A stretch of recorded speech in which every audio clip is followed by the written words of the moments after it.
Maximum time আমাদের জীবনে একটা ঘটনা ঘটে যে আমরা যে কাজটা করতে আরম্ভ করেছি, যে কাজটা আমরা করছি, সেটাতে আমাদের একটা মোমেন্টাম সেট হয়ে যায়। মানে আমরা একটা স্পিড পেয়ে যাই।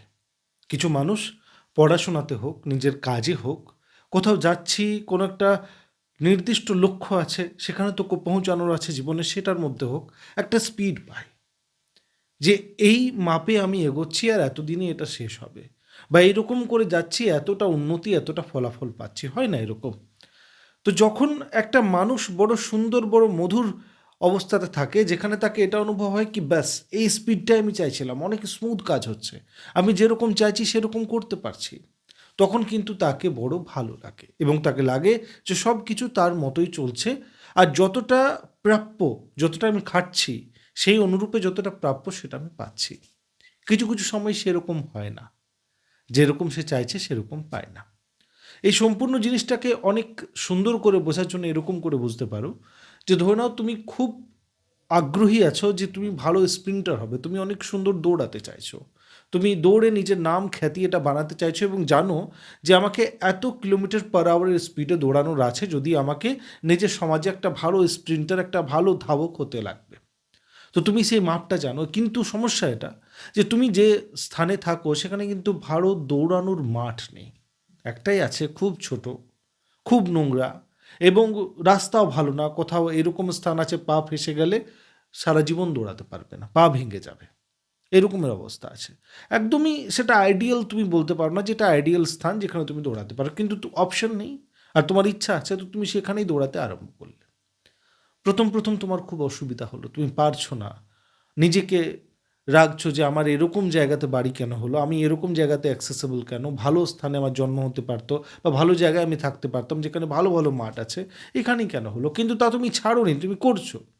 করতে করতে করতে 1 মাসের মধ্যে তুমি সেই স্থানেই খুব সুন্দর একটা গতি, একটা পেস পেয়ে গেলে। নিজের কাজকে করার জন্য যে সাহসের প্রয়োজন, যে মনোবলের প্রয়োজন, যে রকমের মনোভাব দরকার, যে রকমের ক্ষমতা দরকার, সব তুমি পাচ্ছ।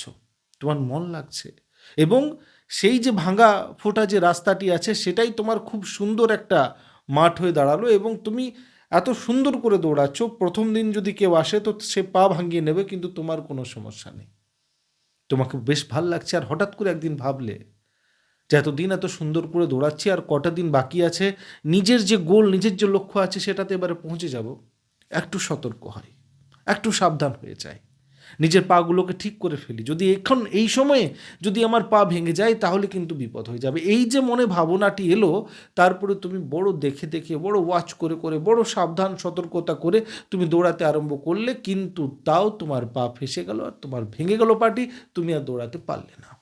বলো দোষ কার? সেই মাঠের তো, যেটা প্রথমে বলা হয়েছিল। অটোমেটিক তুমি বেডে শুয়ে তুমি এটাই বলবে যে আমি প্রথম দিন থেকে জানতাম যে মাঠটা আমার জন্য সুটেবল না। কিন্তু তুমি কি করে এটা বলছো? যখন সব কিছু ভালো যাচ্ছিল তখন সব ঠিক ছিল। যখন মানুষ নিজের কর্ম, নিজের বুদ্ধি, নিজের বিবেক, নিজের যে শক্তি আছে ভাবনা চিন্তনের, সেগুলোর থেকে বেশি চিন্তা করতে আরম্ভ করে যে এইবারে আমাকে একটু বেশি সতর্ক হতে হবে। এতদিন তো তুমি চোখ খুলেই দৌড়াচ্ছিলে, কিন্তু এখন একটু আরেকটু বেশি, আরেকটু বড় চোখ খুলতে হবে। সেখানেই মানুষ অন্ধ হয়ে যায়। অনেক বেশি সতর্কতা করার জন্য তুমি চিন্তা করে ফেললে, আর সেই চিন্তাতে সেই স্থানগুলোকেই খুঁজে বার করলো যেখানে তোমার পা ফেসে তোমার পা ভেঙে গেল। অনেক সময় লাইফে যখন তুমি ভালো কাজ করতে যাও, তোমার সব কিছু ঠিকঠাক স্পিডে যখন চলে আসে, প্রথমে কষ্ট হয়, মাঝে একটা সময় তুমি ভালো করছো, কিন্তু শেষে যখন এবার অ্যাচিভ করবে তখনই নানা রঙের চিন্তা করে নিজের সমস্যাটাকে সেই রকম অবস্থাতে ফেলো যেখানে তোমার পা ভেঙে যাবে। তো এই রকমের চিন্তা করো না। যখন একটা মোমেন্টাম, একটা গতি, একটা স্পিড পেয়ে যাবে, তখন এই ভাবনাটাকেই বাদ দিয়ে দাও যে এইবারে যদি কিছু ভুল হয়ে যায় তো কি হবে। ব্যাস এইটুকুনি যদি মানুষ কাজ করতে পারে, তাহলে আমি মনে করি যে কখনো জীবনে ডিসিশন নিতে, নির্ণয় নিতে কখনো কোনো সমস্যা হবে না। ভিডিওটি ভালো লাগলে শেয়ার করবে। আবার দেখা হচ্ছে একটা অন্য ভিডিওতে। Thank you for your time.